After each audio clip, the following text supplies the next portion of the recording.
যখন নাকশ স্নান সেরে বাথরুম থেকে বেরিয়ে এলো তখন আবার তার ফোন বেজে উঠল। ফোনটা ভাইব্রেট করছিল, কিন্তু নাকশ বুঝে ওঠার আগেই ফোনটা আবার কেটে গেল।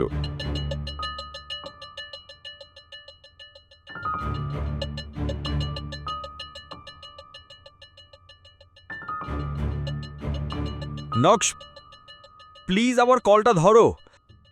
আমি জানি তুমি আমার উপর রাগ করে আছো, কিন্তু আমাদের একটা জরুরি বিষয়ে কথা বলা দরকার।